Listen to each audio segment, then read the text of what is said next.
صحیح بخاری کی حدیث نمبر 7، حضرت ابو سفیان رضی اللہ تعالیٰ عنہ والی روایت، جس میں انہوں نے ہرقل بادشاہ کے سوالات کے جوابات دیے، اور وہ طویل حدیث ہے جس پر ہماری 2 قسطیں پہلے گزری ہیں، یہ تیسری قسط ہے اس کے الفاظ کی وضاحت کے بارے میں صرفی نحوی اعتبار سے۔ سب سے پہلے اس میں لفظ ترجمان۔ ترجمان یہ 2 طرح کا استعمال ہوتا ہے، ترجمان بھی اور ترجمان بھی۔ یہ ترجمہ باب فعل علیہ رباعی مجرد سے صفت مشبہ کا سیکھا، جس کا معنی ہوتا ہے ٹرانسلیٹر، ترجمہ کرنے والا۔ اگلا لفظ ہے ادنوہ، یہ صیغہ جمع مذکر حاضر، فعل امر حاضر معروف، ثلاثی مجرد، ناقص یائی، اسباب نصر ینصرو۔ اس کا مطلب ہے ان کو میرے قریب کرو، ادنوہ منی، یعنی ابو سفیان کو میرے قریب کرو۔ اور اس میں واو ضمیر فاعل، ہو ضمیر مفعول بہ، منصوب ضمیر منصوب متصل اس کا مفعول بہ، اور یہ جملہ فعلی پھر منی یہ اس کا ظرف لغو ہے۔ آگے لفظ ہے قرب، قرب یقرب تقریب، باب تفعیل سے ہے، اور قرب وہی صیغہ ہے، صیغہ جمع مذکر حاضر، فعل امر حاضر معروف، ثلاثی مزید فی، اور صحیح اسباب تفعیل قرب یقرب تقریب۔ قاروبہ اس کا جو مجرد مادہ آتا ہے وہ قاروبہ یقرب، یعنی قاروبہ یقرب سے قرب یقرب قربان یا قریب، اس کا صفت مشبہ قریب آتا ہے، اور قرب اس کا مصدر ہے۔ لیکن یہاں پر اس کی باب تفعیل سے اس کا مصدر تقریب ہے، جس کا معنی قریب کرنا۔ قربو میں فاعل واو ضمیر فاعل، ضمیر مرفوع متصل، اور اصحاب صاحب کی جمع، اور یہ مضاف ہو ضمیر مجرور متصل مضاف الیہ مرکب اضافی ہو کر یہ بن جائے گا قربو کا مفعول بہ۔ یہ جملہ فعلیہ انشائیہ بن گیا۔ لفظ انی سائل، میں ان سے ایک سوال کرنے والا ہوں، یعنی ابو سفیان سے اس کے بارے میں انہوں نے کہا ان کو میرے قریب کرو اور اس کے صحاب کو میرے قریب کرو۔ فجعلوہم عند ظہرہ، تو ان سب کو وہ پیچھے کر لیں، مطلب یہ کھڑے ہو جائیں اور اپنے صحاب کو اپنے پیچھے کھڑا کر لیں۔ اسی طرح اگلا لفظ ہے انی سائل، سأل یسأل سوال سے اس میں فاعل ہے سائل، اور ھذا عن ھذا، میں سوال کرنا ہوں انہیں والا ہوں اس سے اس شخص کے بارے میں۔ اس میں اشارہ پہلا ہے ابو سفیان کی طرف، اور دوسرا اس میں اشارہ ہے ان ھذا الرجل، یہ نبی پاک صلی اللہ علیہ وسلم کے بارے میں، جن کے بارے میں ہماری گفتگو ہونے والی ہے، الف لام حذف خارجی کا اس میں الرجل میں، تو اس سے مراد کون ہے؟ نبی پاک صلی اللہ علیہ وسلم۔ اگر لفظ ہے فکذبوہ، پس فإن کذبنی فکذبوہ، پس اگر یہ مجھ سے جھوٹ بولیں تو ان کو جھٹلا دینا۔ کذب یکذب کذبا، اس کا معنی ہوتا ہے جھوٹ بولنا، اور کذب یکذب تکذیب باب تفعیل سے، جس کا معنی ہے جھوٹ، کسی کو اس کو جھٹلانا، کسی کو جھوٹا ثابت کرنا۔ تو یہ مجرد مادہ دونوں کا کاذب کاف ذال با ہی ہے، لیکن ایک مجرد سے ایک مزید فی سے، لہذا اس کا معنی یہ ہوا، یعنی جھٹلانا۔ یاسر علیہ، کہ حضرت ابو سفیان کہنے لگے مجھے اگر خوف نہ ہوتا کہ مجھے جھوٹا کہیں گے تو میں جھوٹ بولتا۔ اثر یاسر اثرا، اس کا معنی ہوتا ہے خبر اثر، یعنی مطلب میری طرف لوگ جھوٹی بات کو منسوب کریں گے، کہیں گے جھوٹا ہے، خبر دیں گے کہ جھوٹا ہے، اس وجہ سے میں نے اس خوف سے جھوٹ نہیں بولا۔ اگلا لفظ ہے اشراف الناس، شارف یشرف شرفن، یہ مجرد مادہ اس کا ہے، اور باب کرب و یکرم سے، اور اس کا صفت مشبہ شریف آتا ہے، اس میں فاعل نہیں آتا۔ اشراف یہ شریف کی جمع ہے۔ اشراف الناس کا مطلب ہے لوگوں میں جو عزت والے، یعنی مطلب پیسے دولت کے اعتبار سے بڑے لوگ، وہ اشراف الناس لوگوں کے بڑے، یہ من کے ساتھ اس اضافت منی، اشراف من الناس۔ ضعفاؤہم، ضعیف کی جمع ضعفا، ضعف یضعف ضعفا فهو ضعیف، صفت مشبہ کی جمع ضعفاء، معنی کمزور لوگ، غریب لوگ۔ حال یرتد احد منہم سخطۃ لدینہ، کیا ان میں سے کوئی اپنے دین کی ناراضی کی وجہ سے مرتد بھی ہوا؟ حضرت ابو سفیان سے سوال کیا، انہوں نے کہا نہیں۔ ارتد یرتد ارتداد باب افتعال سے ہے، فیسی کا واحد ذکر غائب، فعل مضارع مثبت معروف، ثلاثی مزید فی، مضاف ثلاثی، اسباب افتعال، اصل میں تھا را دال دال، یعنی رد، اور اس سے باب افتعال میں لے گئے تو یرتدو، پھر دال کا دال میں ادغام ہو گیا۔ اللہ دیکھیے کون تم تتہمونہ بالکذب، تم اس کو تہمت دیتے تھے کذب کی، قبل ان یقال ما قال، قبل اس کے کہ انہوں نے نبوت کا دعویٰ کیا۔ کون تم تتہمون، تتہمون صیغہ جمع مذکر حاضر، فعل مضارع مثبت معروف، ثلاثی مزید فی، اور یہ وہم اس کا جو مجرد مادہ واو حامیم، مثال باوی، اسباب افتعال، تتہم مطلب اتہام، اس کا معنی ہوتا ہے تہمت دینا۔ اصل میں شروع میں واو جو ہے وہ تا سے بدل گئی، تا میں ادغام ہو گیا افتعال کے قاعدے کے تحت، جس طرح کہ متقی کا قاعدہ ہے، اسی طرح اس کا قاعدہ ہے، اتہام بن گیا۔ اس کا معنی ہوتا ہے وہم ڈالنا یا وہم کرنا کہ اس نے جھوٹ بولا، تہمت لگا اس کے یہاں، لیکن یہاں اس کا معنی ہے تہمت لگانا۔ کون تم تتہمون بالکذب، اگر ملا کے پڑھیں گے تو یہ ہے ماضی استمراری، لیکن الگ سے تتہمون پڑھیں گے تو یہ فعل مضارع ہے، لیکن کن تم تتہمون بالکذب یوں پڑھیں گے تو یہ فعل ماضی استمراری ہے، تم ان پر جھوٹ باندھا کرتے تو تم نے کبھی تہمت لگائی کہ انہوں نے جھوٹ بولا۔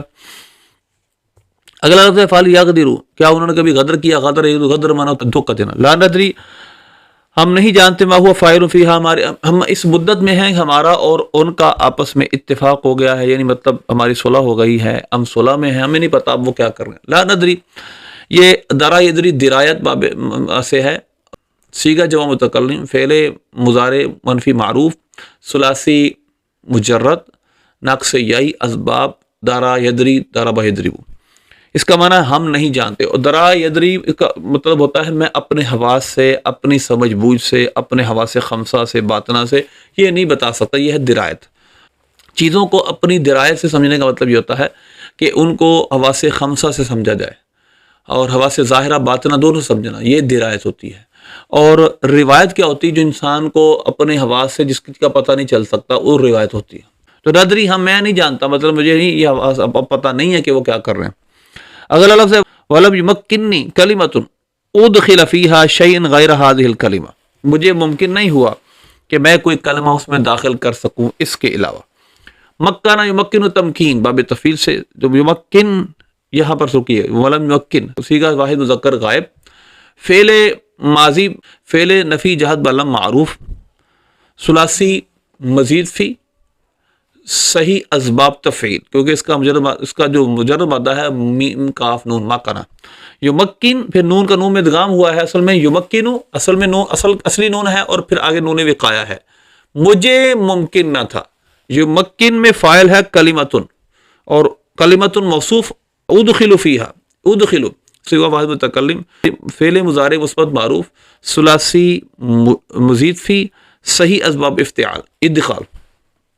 اس میں انا ضمیر اس کا فاعل، فی ہا فی حرف جار، ہا ضمیر راجع بسوئے وہی کلمہ میں اس کو داخل کر سکوں، شیئن ادخلا کا مفعول بہ شیئن، اور موصوف غیر ہذہ الکلمہ، یہ غیر مضاف، ہذہ موصوف، الکلمۃ صفت، موصوف صفت مل کر مرکب توصیفی ہو کر غیرہ کا مضاف، مضاف مرکب اضافی ہو کر یہ بن گیا شیئا کی صفت، ایسی شاید جس کو اس کلمے کے علاوہ میں شامل کر سکوں، یہ ادخلا کا مفعول بہ، ادخلا اپنے فعل فاعل ظرف لفظ سے مل کر جملہ فعلیہ خبریہ ہو کر کلمۃ کی صفت، کلمہ موصوف اپنی صفت سے مل کر یمکن کا فاعل، فعل اپنے فاعل سے مل کر جملہ فعلیہ خبریہ نافیہ۔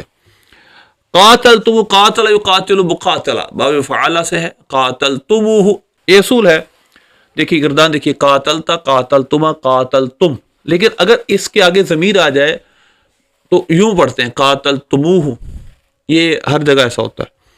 قاتلتموہ معنی ہوتا ہے باہم لڑنا۔ اگلا لفظ ہے تخالط بشاشتہ القلوب، جب ایمان کی بشاشت دل میں بسا جائے، بشاشت معنی ہوتا ہے تر و تازگی، تخالط خالط یخالط مخالطا باب فعالہ ہے، جب تخالط کا فاعل ہے بشاشتہ، القلوب اس کا مفعول بہ، جب اس کی بشاشت یعنی ایمان کی بشاشت دل میں سما جائے، تخالط میں فاعل بشاشتہ، القلوب اس کا مفعول بہ۔ اگلا کلمہ ہے وینہاکم عن عبادت الاوثان، وہ تم کو منع کرتے ہیں بتوں کی عبادت سے، وثن کی جمع اوثان، اس کا معنی ہوتا ہے بت، نہا ینہا، نہا ینہی نہین، ینہا صیغہ واحد مذکر غائب، فعل مضارع مثبت معروف، ثلاثی مجرد، ناقص یائی، اسباب ضرب یضرب، اور اس میں ہوا ضمیر راجع بسوئے رسول اللہ صلی اللہ علیہ وسلم اس کا فاعل، قم ضمیر مفعول بہ، اور ان حرف جار، عبادت مضاف، اور اوثان مضاف الیہ مرکب اضافی ہو کر یہ جار کا مجرور، جار مجرور مل کر ظرف لغو ہوا ینہا کا، تو اس کا ترجمہ بنتا ہے وہ تمہیں منع کرتے ہیں بتوں کی عبادت سے۔ اگلا لفظ ہے لتجشمت لقاءہ، میں ضرور ان کے ملنے کی کوشش میں تکلیف اٹھاتا، جیم شین میم، اس کا معنی ہوتا ہے جشم، اس کا معنی تکلیف اٹھا کر کوئی چیز کرنا، باب تفعول سے واحد متکلم کا صیغہ ہے۔ لقاءہ اس میں فاعل تو ضمیر مرفوع متصل ہے، لقاءہ اس کا مفعول بہ بن جائے گا، لقاء مضاف ہے، اور ہا لقاء، اور ہو ضمیر مجرور متصل اس کا مضاف ہے جس کا معنی ہے اس سے ملنا۔ اس کے بعد اگلا لفظ اس کی وضاحت ضروری ہے، وہ ہے کثر عندہ الصخب، ان کے پاس بہت شور بڑھ گیا، یعنی جب نبی پاک صلی اللہ علیہ وسلم کا خط سنایا گیا ہرقل بادشاہ کے دربار میں تو کاسورا اندہ سخبو، سخب کا معنی ہوتا ہے شور، کاسورا معنی زیادہ ہو گیا، باب کارما اکرم سے ماضی کا صیغہ ہے۔ اس کے بعد آگے دیکھا سقفن، اس کا معنی ہوتا ہے سردار، بڑے۔